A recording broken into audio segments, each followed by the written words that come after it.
All right, today we want to talk about the origin of the seasons.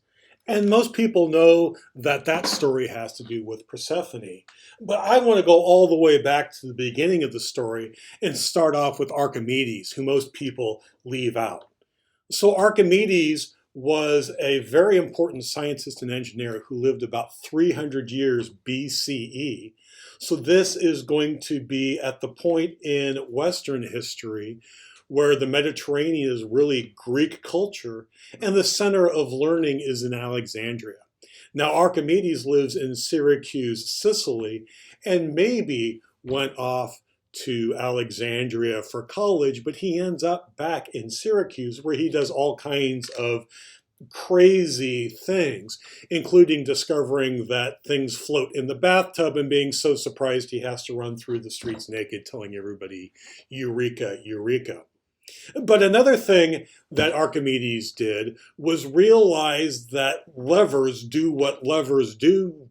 And so he said famously, if you give me a lever big enough, I can move the earth. And he tried to build such a lever, and he named it after his favorite lady, Persephone. Now, of course, the archive isn't big enough for us to keep the entire thing in the basement here at Community College, but we do have the central piece, the one where he etched Persephone's name into it.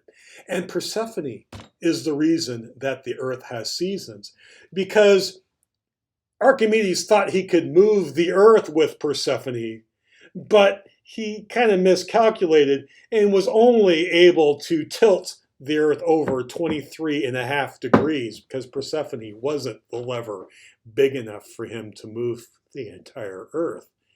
And it's that 23 and a half degree tilt that leads to the seasons. Because, of course, the seasons come from the heat of the sunlight.